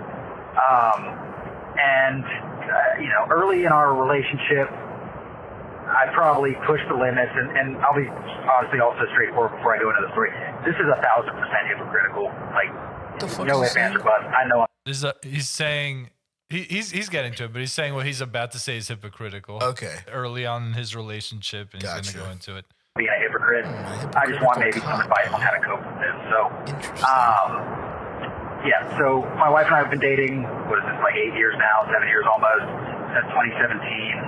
And at first I kind of took advantage of the fact that I used to fart a lot. I used to eat a lot of protein, and I had stinky farts, sometimes just, regular ones, whatever. And my wife, girlfriend at the time, and then into wifehood, she never really did that in front of me. She thought sometimes it was funny when I did it, but she was either too shy or just take a nice job. I don't know, she wasn't comfortable doing it. Good producing. Fast forward, that has all drastically changed, and now my farts have taken a tremendous step back in quality, quantity, everything. And with her big BBL, natural, big Brazilian butt, she rips just the most unbelievable sounding farts. They never stink, but my God, they never stink. Do they sound? They sound good. That's just pretty good. like no offense, like one of you guys made them, like a big fat guy made them. That's what they sound like. Just No huge, offense. long, You could have just said a loud- big fat guy. You don't have to say it was me or Eldest. Yeah. Also, what's with the no offense and then full offense? Hey man, I don't want to kill you, but I'm going to shoot you in the face. All right. primo parts, and I hate it. It's, in a way, it's like demoralizing because I can't create anything like that. She's a And on the other hand, I just find it gross, man. She's my beautiful wife. I love her ass, obviously. And the fact that it's just making those things for only me to hear. No one else has ever heard them. Maybe some of her friends, but Our friends probably. yeah, and I'll wake up and sometimes the first thing I hear after my alarm goes off is just her ripping a huge one. And I know it's payback. She won't stop. I can't get mad at her, but I just don't like it. Any advice from you guys would be greatly appreciated. Interesting. Yeah, love the podcast. Love you guys. Stop. Come back to Portland one of these days. It's a weird, coming, baby. Oregon, Dream a weird boat fucking tour. place. I don't live there. I live south. Yeah, Portland is a high protein diet city, and also a lot of BBLs. I like that he's like, look, he didn't even say I love her. He's like, I love her ass, so I don't want to break up with her. And the ass is where the problem comes from. It's the solution and the problem. Wow, it's a Greek tragedy. It's a great tragedy. I mean, look, let's in the classic game of sound or smell, what would you prefer? You gotta pick. I mean, to me, and I don't know, I'd have to be faced with this, but like this sounds like it could even be kind of funny. They don't smell. Now, of course, if she does it constantly, it might be like even if I get annoyed, if it's like, all right, if we're on the road, we rip them, like who gives a fuck? But we know, like, and we're not prudes about it, obviously. Oh, no, that might have been shit. Damn it. No, not risking that one. I'm gonna hold that back. There's definitely also something to be said about him saying that the alarm clock will go off, and that like he'll snooze, and then like she'll rip one, and then like that's what wakes him up. Yeah, like that. So it would have been great if he had a wave file. Yeah, captured something, but because then it begs the question: how is it quality over quantity? Is it like, is she dropping 4 before 9 a.m. and he's like, it's too much, or is it like when she does, it's Hiroshima? Right. Yeah, that's interesting. How off he says, how much is she farting, and it's like he says he can't get mad at her. She says she won't stop. Has he had a conversation? Has been like, hey. I mean, look, at a certain point, you have to reap what you sow here. That's what you get. Like, look, when I'm with the boys, I let them fly. Yeah. When I've been dating, now look, it's not like I've never farted in front of someone I'm dating, but I do, as much as call me old-fashioned, maybe I'm a gentleman, I'll fart on my own podcast that hundreds of thousands of people will listen to and see, but I wouldn't, I'd go to the balcony and rip one if I'm with my girl, you know what I'm saying? So keep the intimacy alive as long as you can. He started this though. You did start. That's what I'm saying. He's kind of you fucked. and your chicken, chickadee China, the Chinese chicken wraps. Yeah. Yep. And you started to kind of be like, hey, sorry, I have to feed my body, and if my body responds this way, I'm on a high protein diet. I have to hit my macros. Keto is not for everyone, and I get that, babe. And you and your BBL and your silent but deadly farts can just chill. So I don't know, dude. I mean, you can have a convo. Here's the thing. You started it. You're in the wrong. Yes.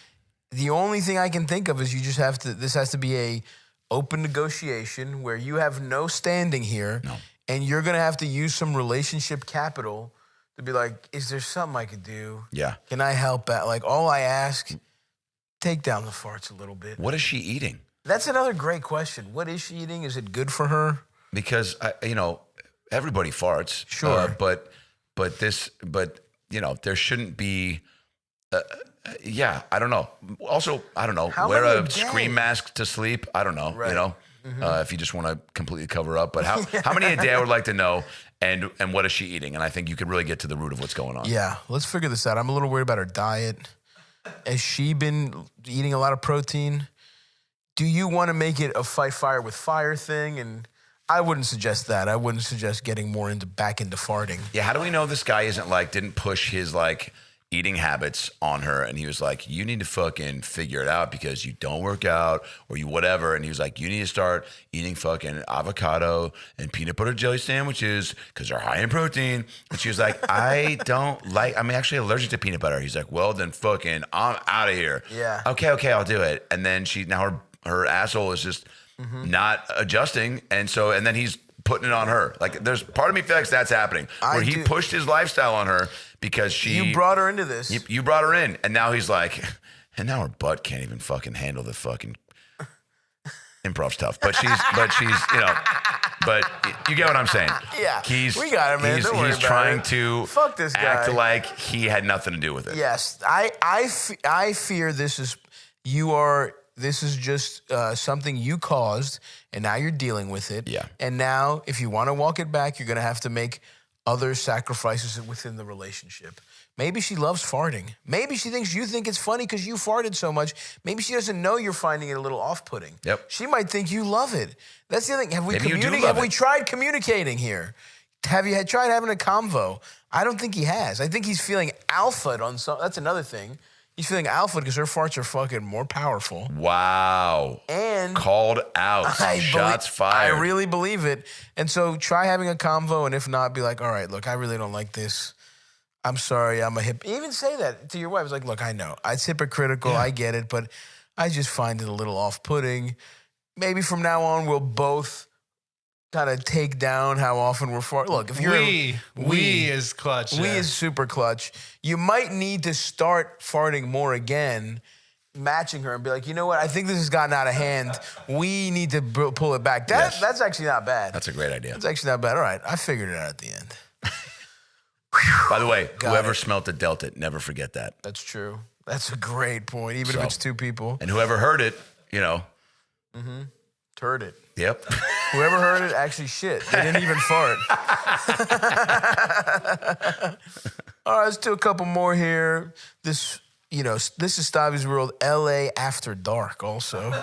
This might be the latest one. On East Coast time, it's midnight right now. Let's see what we got here, LD. Hi, Stavvy. My name is Linda. And hi, Linda. My sister and I are having a debate because I started dating a man, and I'm 21, and the man I have started dating is 34. Okay. So my sister thinks that he's way too old for me and that I'm insane. And I feel like I really like him. I think he's very nice. He treats me very nicely. He takes me out on nice dates. And he has a good job. And he doesn't want to have kids for 10 years still, even though he's already 34. And I don't want to have kids till I'm in my 30s. So, I also feel like we align politically, we align in our beliefs about spirituality and our general outlook on life. And I feel like if all of those things align, she's like, I'll go to the MAGA rallies. It doesn't matter that much. I don't want to wear the hat. Being a 34-year-old talking about spirituality with a 21-year-old. Oh yeah, he is not hysterical, dude. Or he's whatever. It's just such a funny guy to be like, tell me about. He's like, do you feel the spirit within you? Let me ask you something. Do you think we created wind? And if not, why do we get to enjoy it without understanding whence it came? Yeah. But I think the heart and the mind are more powerful than we realize. And I think actually the heart is the most powerful tool because if you watch Captain Planet, he was the element that got the least amount of attention. She's like, what's Captain Planet? He's like, he goes, I'm out of here. Yeah. How old are you again? Oh, yeah, you probably want to watch The Wiggles or Hannah Montana. Eat my ass. Let's finish our friend's call here. What else do you have to say on this? All of those things align. It's nice. Age doesn't matter that much. And my sister thinks hardline cannot happen. There's no way a 21-year-old and a 34-year-old should be together. And so, and I really trust my sister's opinion. So, I'm hoping you guys can mediate between us. Like, do you think he's too much older than me 100% all the time? Or do you think there are situations where it could make sense? Okay. Thank you so much. Bye-bye. Yeah, this is interesting. I mean, I definitely see where your sister's coming from. Yeah. It's not even 13 years is the difference, right? Yes. And that's sizable, but it's not crazy. To me, the bigger thing is 21. If you were even 23, 24, like 21 is like you're just out of college. It's like you do have a little bit of... You're still in college. Yeah, you're probably still in college, you're right. Like, you still have a little bit of, like, becoming an adult that maybe you should do and not a serious, relationship type of thing. Now, at the same time, if this guy treats you really well, like, look, I would say if there was a hint of any problems whatsoever, you definitely should get out of it. I suppose there's situations, but, at a certain point, you just have to be like, I don't know. Is it a little... I see where your sister's coming from, I guess. And it is you're just kind of relatively young. There is something funny about telling a 21-year-old girl you're dating, like, yeah, I don't think I want to have kids until I'm 45. It's weird. That's what I'm saying. It's like, and look, can it work? Sure. This guy, I know. Speaking as an emotionally immature 35-year-old that dates girls in their 20s, I know that this can work. You know what I mean? But it's like the guy, I don't know. It's kind of what his deal is. Does he seriously want to date you? That's the other thing. It seems like they've been having very serious conversations. He seems to be open to it. How did you meet is a good question. She's like, he was my TA. He was my professor. Well, that type of shit, I would like to know the meetup because that's interesting. I do know a few people that have this situation, and it, age is a number, but also like if someone's a guy maybe is like you said, like less mature and she's maybe more mature. I feel like even when I was 21, I knew people that I was like, fuck, you feel like you're 40. Yeah. So there's always people that everyone's a product of their environment, and sometimes opposites can attract and sometimes opposites are opposites. You know what I'm saying? I remember in high school, I went to high school with a girl, and then in college I ran into her, and she was like 5'6", and she was dating a guy that was like 6'6", and he was fucking roided out, and he was definitely like fucking he was like a bodybuilder type guy, and every other sentence was like, and then fucking chicken parm, and then fucking you got want it, and chicken, and you got abs, and his abs had pecs, and his fucking tits had abs, and he was just yoked, and he had so much testosterone going through his body. The only thing that they fucking had in common is they both, love to eat protein, right? Right. And so they, but they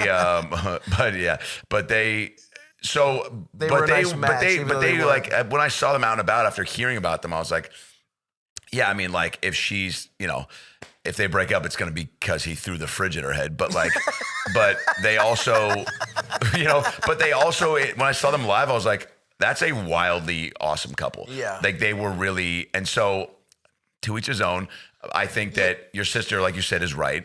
But I do think there's something also. Meet the guy. Definitely go out of your way. 34, and you can always do it could be worse. 44 would be wild. 13 is, for whatever reason, doesn't. Again, she's on the younger side, but 34. To me, it's purely because she's just like, honestly. Yeah. At some point, it's like, is it a little strange? Sure, but at a certain point, it's got to be like, whatever. Consenting adults can do whatever the fuck they want. But I guess the thing, if I were your sister, what I would be worried about is like, you think this guy, you don't have a lot of like experience, like dating different, whatever. You think you and this guy, you've had these deep conversations, whatever. Like, I hear this and I'm like, is this guy just telling this girl what she wants to hear? Is this like you know what I mean? Does he have, what are his intentions? That's why you got to suss him out. You got to, sooner than later, have him meet the fam. Oh, interesting. Meet the fam. Maybe not the whole fam. Maybe like cool cousins or like, Methy Mark or something, But even like, what do your friends say? And look, at the end of the day, this is also an age where it's like, look, just try some shit out. If he treats you nicely, you already started dating him. It's like, are you just going to break up with him because you're like, well, my sister told me I shouldn't do this. You're already in the relationship. I'd love to know also the sister's dating history and past and current situation. Right. Is she just like, it's not going to work out? Yeah. I told you it's never going to work out. Yeah. Trust me, when I was 20, I dated a 60-year-old. Yeah, It's when I started smoking, and now I'm 40. But here's the thing. The one thing that gives me some alarm bells here, too, is like, this girl seems very enamored by this guy. Totally. And, like, she's talking about kids. Like, she's 21. You know what I mean? Like, the fact they've had the conversation about kids, to me, is like, either this guy is really, you know, serious, maybe he's a sweet guy, whatever, who knows, or he's just kind of weirdly sick. Like, is she getting love bombed a little bit? Is he like, I'm in it, baby, like, you're special, you're not like those other 21-year-olds, you know what I mean? Like, what's this guy's dating history? I'd be very interested to know about. Does he do this with 21-year-olds? Yes. But at the end of the day, you're in this relationship. As long as he's treating you nicely, here's what'll happen. It'll either continue and you are against the odds, a couple that kind of it worked out, or you'll break up with him and you'll learn something about yourself one way or the other. Yep. This isn't like, should I go out with a 34-year-old? I'm 21. I'm already in a relationship. If it was, should I go out with him? Maybe it's a different answer, but you're already in the relationship. He's treating you well. The second there's any reason not to, maybe get out of it. But maybe look at the relationship with a more critical eye than just like, not think because of what your sister's saying, than just being like, oh, this is great. She's looking at the age gap, and the sister needs to see from her sister's standpoint, how many wieners have you seen and been through already? Right. Because maybe she's just like, fuck, I've been going at it hard since I was 17, 4 years of whatever. And she's like, I would love a real relationship. And then maybe this guy on the same token is doing that. Or maybe he hasn't actually, maybe he's been dating people and whether they're of that age or older, where he's just like, I'm not connecting. And for whatever reason, they're connecting. But I would definitely want to see what he looks like and what his job looks like. Yeah. Because there's probably some, stability. Well, that's the other thing. It's like, what do you want out of this relationship? What does she want, dude? Maybe she's like, I want to be a mom in 10 years, but I also want to just like be a yoga instructor. And he's like, do it. I'll take care of you.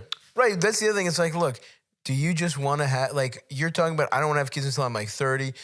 Who knows if you'll be with this person? If you're having a good time right now. Yeah. Live in the now. What else is going to happen? You're going to be, okay, it's either this guy or you're going to be in a weird relationship with a 23-year-old that you're also going to break up with. Like, I hate to break it to you, this probably ain't your husband, statistically, right? Statistically, yeah. Statistically speaking, it's like but you're already in the relationship, and just be more cognizant of things, and like, maybe take your sister's word in terms of like analyzing the relationship, but whatever. You're already in it now. You're in it. You're in it, baby. All right, what do you think? Let's have something fun to go out on here. Adam, thanks for fucking coming, dude. What a blast, dude. You're the man. Yeah, this was a real treat. And anything to plug? It's February. What's coming up for Adam you? Ray is Dr. Phil Unleashed on Netflix. Yep. But we have a huge Dr. Phil live theater tour that we've been pumping around the country. Love it. These shows are selling out left and right. They're all available at AdamRayComedy.com, as well as all my stand-up dates. My special is called Like and Subscribe. You can get it on my YouTube channel, youtube.com/AdamRayComedy, where you can also get all the Dr. Phil live shows that happen on the road and at the Comedy Store. We just had one come out that was the holiday show with Jay Leno, who was his first time back at the Comedy Store in 30 years. Wow. Wayne Brady, Jaleel White, Harry Mack, Rob Riggle, Brad Williams, and Tony Hawk. That's at youtube.com/AdamRayComedy. Awesome. My podcast about last night, and that's it. I love it. Go look at all that stuff, you fucking guys. pieces of shit. This guy rocks, man. Oh, and the picture of me and Kendall Gill frame is that on a up. few hoodies on AdamRayComedy.com. It says Quick Fat. I need that. I'll get you one. All right, Elders, what do we got here? Hey, I have a question. Okay. Basically, I don't know what's wrong with me or men I'm a young woman. Sounds You like know, a I'm in little college. kid. I've dated lots of men, my dad you took know, my in my candy money. life. And I feel like, 'Cause she's in I don't college. know if it's something that I'm doing or if men are just, men don't know how to talk. But I feel like no guy I've ever dated has known how to carry a conversation. Pause this. And like, Wow. if I stop talking, there'll just be And this is sort of why the 21-year-old dates a 34-year-old. That's another Yeah. hard reality here, These right? are perfectly aligned Because I remember, callers. by the way, I remember being 21 and blowing it with hot 21-year-olds. Yeah, you were like, and have you they seen Jungle dated to a Jungle? 30-year-old. Yeah. Yeah, I'm like, oh yeah, I'm quoting Night at the Roxbury. It's not working. But also, we are not fully formed individuals yet, so we don't even know. We don't know enough about anything to know how, to, like, what we should even be. And we don't know also that we should be asking them questions. Yeah, so we're probably trying to totally. bring up our own shit. Like, so it's like a lot of like, how's the food? Oh, it's really good. I've never had mashed potatoes before. Yeah, you know, nice. I like butter on my mashed potatoes. Yeah. Bro, oh my God. This is exactly. And then 5 minutes of silence, and then like, what'd you say? Oh, nothing. Oh, I thought you were sounded like you burped, which is cool, by the way. I'm into that. Yeah. You know what I'm not into? Queefs. She's like, cool. Oh, fuck. Yeah, I don't know.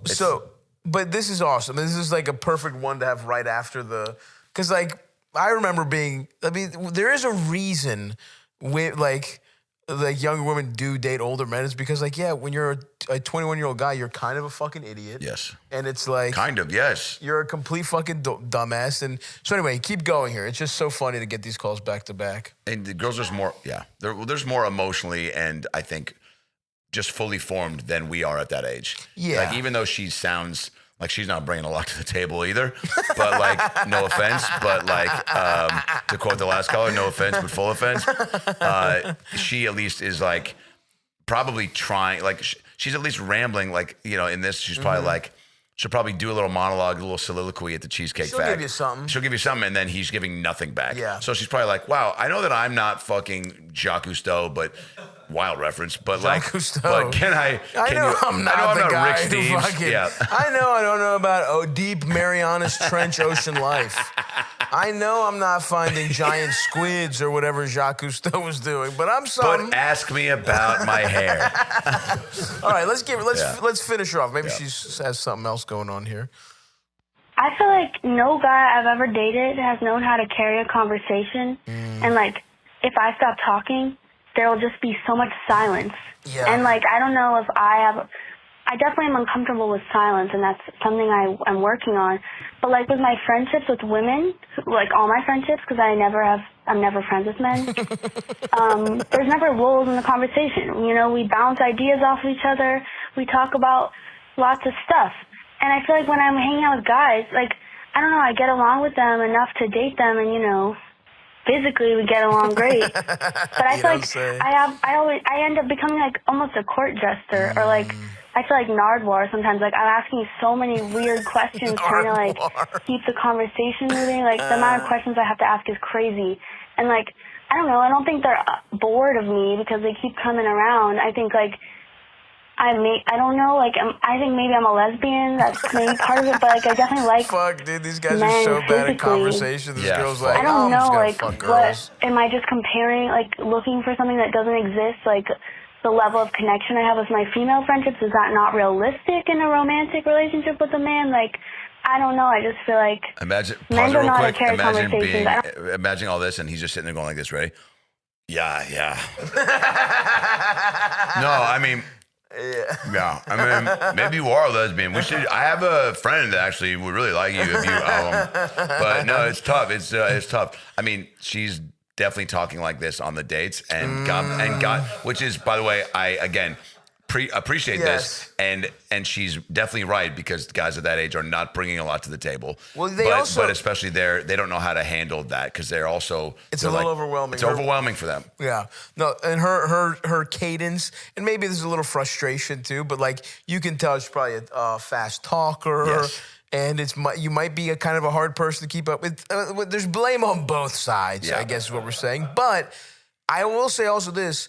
I think probably they are a little intimidated. Like, again, when you're a 21-year-old guy, you're like horny as hell, dumb as shit, still don't really understand women. Some of these guys might be legit, like, they're just trying to not make a mistake so you'll fuck them. Like, they're just trying to, like, I'm on the date. If I just don't fuck up, I might get jerked off. And they're just not, they're not playing to win the game. They're playing not to lose, you know? So, I don't know. Did you have more to talk about here, Eldis? I don't know if that's normal. I guess I'm just asking, like, how much silence do you feel is okay? How much are you not talking when you're dating a woman? Is there supposed to be a lot of silence? I don't know. I don't understand. That's all. She's awesome. Yeah, How I'm a annoyed big she fan. is so funny. I know. I'm really rooting for this girl. And if I, man, yeah. See, here's the thing. She goes, how much the fact that she hates silence, and then I don't think she took a breath in 2 minutes. So, yes. Like, you know, case in point, she's just like, the guy doesn't know. She'll give these like 2-minute monologues, and then he's just like she'll go, so anyway, I just don't know, like, I want to like buy a car, but I don't have a job yet. And like, I think if I like save up my money, like I should get a summer job, but I don't want to work during the summer because summer's typically the most fun season of the year. I'm a big seasons girl, which is why I don't want to move back home, because it's the East Coast and you just get a lot of cold winters and like hot summers, and I want more variation. I like the fall. I like scarves and sweaters and mittens. Oh my. And I like going to Starbucks and getting a pumpkin spice latte, and the bathrooms are always really clean, and I can shit my pants and go in there, and they give me the bathroom code because they see it in my eyes that I just shit my pants. And so I just don't know, like, who are you voting for? And then he goes, I just found out who Third Eye Blind was. And it's just like, oh my God, you're so quiet. Yeah, I mean, I do think that's certainly her. And I'm somebody like this too that's a little uncomfortable with silence sometimes. Like, I'll try and fill the, you know, so much of, like, so many comedians are like that. But or like, I just have it in my head where it's like, you got to be getting a laugh. I know. 9 seconds have passed. And it's like, or you're at least not connecting, whatever. Like, that's how I feel on a podcast. But like, in real life, when I'm having a conversation, I'm past that, but I definitely was more like that. Listening is a big thing that I think young guys should be the main thing they try to get better at, because and not only just for the sake of dating and trying to, you know, hook up or whatever you're doing, but for life. It's like it's such a acquired skill set, but also necessary for everything. Yeah. Even like, you know, your mom's friends are coming over for book club, and she wants you to meet them. Like, fucking listen, like, I mean, I remember like, I was like, oh fuck, mom, I want to go play basketball, whatever, just be here. And then I was like, all right, I'm going to be here for 10 minutes. I want to like lock in with 𝐏𝐨𝐝 𝐬𝐿 and fucking hear about her new macaroni salad recipe, and then make a funny joke back so that she feels like she was seen and heard. And my mom, I did right by my mom, and then I'm out. And like, and also for crowd work and whatever, but like these guys she needs somebody that really gives a fuck. And that's, I mean, historically, and I can, you know, test for this with my wife, it's like the times when I fucking, sometimes she's just like, fuck, like if you just like put your phone down or whatever, like all I want, like I don't care about anything else, buy me this or that, just fucking like, we just listen to my fucking story, and I'm like, I'm so sorry. Yeah. Anyway, I turned that on to me, but yeah. oh yeah. Wait, yeah, no, that's true. Anyway. Wait. Oh my God. I love you, dude. Great timing. Well, that's tonight's Doritos joke of the night. Wait real quick to quote Dumb and Dumber one more time. Yes, please. In the hot tub, remember? Freda Felcher. Wait, what happened, Harry? Some little filly break your heart? No, she was a French woman or whatever. And then he goes, she, I don't know. She just broke up me out of the blue one day. Sent me this John Deere letter. Something about me not listening or whatever. I don't know. I wasn't really paying attention, but Jeff Daniel is just the best throwaway. Crushing it, dude. Anyway. So good. Yeah, I mean, look, there's a couple things here. And this is also a good opportunity for our many male 21-year-old listeners, right? Got them. Bro, try and lock in, listen to something, repeat back something, and just be present. And it's so, I'm going to say the bar is pretty low. This girl, and another thing you have to understand for our friend here is like, okay, so you're attracted to these people, like physically it sounds like, and it's okay to go on a date, and if the vibes aren't right, you don't have to hook up with them. Yeah. You know what I mean? Like, it sounds like you're just think like, well, I think this person's hot. went on a date. We have some chemistry, but it doesn't talk enough. Like, you can raise your standards a little bit so that you don't feel this sort of dejected in your dating life. Like, and look, I'll be honest with you, that this is, you're finding out, it seems like you're graduating from, college is so easy because you don't even know what you're doing yet. Yeah. So dating is kind of easy for people where they're just like, if you're like, attractive people like date, and they basically mean they just fuck whoever they think is hot. Yeah. And then it sounds like you're getting out of that, you're maturing a little bit and realizing like, this isn't that fun if I don't actually like the person. Yeah. Right? And you might just be, you're just hitting a level of maturity here where you're like, oh, I'm going to start entering the point in my life where dating is a little bit more of a chore. It's not like whoever I go out with, I'm going to have some fun because we're in college, we'll get fucked up and suck each other off and, you know, whatever, hit the dining hall at 2 a.m. Like, now you're like, well, that's okay, but I would really like it if he knew one thing about my personal life. Do you know, like, maybe my third favorite color? And not just like where I got my bras at, which is the weirdest first question on a date. So it's okay for you to kind of raise your what you think is acceptable. It's like, yeah, go look. You're gonna start to date in a more grown up way. You're pretty young, and you're just gonna, if you go on a date and a guy's not fucking bringing it, you don't have to keep seeing them. You don't have to go on date number 2. You don't have to date them. You know what I mean? Like, that's the reality. And now you're understanding why people say dating is hard. We hear it in your voice, and yeah, unfortunately, it's true. You're not gonna click with a lot of people. You know what I mean? And it's a numbers game. It is unfortunately and it's a tough numbers to realize when you are that age where you just like, you want to be an adult or feel like you've lived 21 is just that sweet spot of like, I'm an adult. I've lived 21 years. Yeah. And you're like, you actually don't know shit yet. Yeah. But you think you do because it's the same thing like when you go from middle school to high school and even like, you know, 20s to 30s, you're just like, all right, now I've got it figured out. But like you hear Oprah say all the time, you know, you know, you don't know shit. Even you know, not you in don't know character. Even if he's not Dr. Phil, he still respects Oprah. Well, everybody does, Stavros. And even Adam Ray, not just Dr. Phil. I want to tell you. Quote Oprah. Well, one thing, Oprah, shut the fuck up for a second. All right, or I'm going to fucking bottle up one of your farts and sell it on eBay. What I do love about Oprah is that she fluctuates, not just in her weight, but in her demeanor, right? Yes. I remember I used to walk into her office and go, hey, I heard there's some tomato soup in the break room. And she'd throw a fucking Swiss Army knife at my cock. And I'm like, all right, it's 10 a.m. somewhere, right? But my point is, you don't know what you don't know. And you're due, you know, you can, look, Splinter came up with the phrase cowabunga, but he didn't use it until look, anal is first base only if you brought a condom. But if you paid for the date and you open the door, then then I think get up with the sun, go to bed with the moon, put your shoes on one at a time. And if you forget to take your pants off when you're taking a shit, maybe that's God's way of telling you it's time to start peeing out of your butt. That's so true. I think if you listen to yourself and quit trying to decide what you should do and do what you want to do, then that's when you do Mountain Dew. Absolutely. We'll be right back. That is true. What you want to do is fuck guys that listen to you. Yep. So that's what you got to start find doing. That. And by the way, you're in fucking college. It doesn't have to be a formal date. No. Go to a bar. Whoever chats you up and you have a little bit of rapport, then maybe go on a date with him or even, you know what I mean? Like, and there also are guys that you don't like.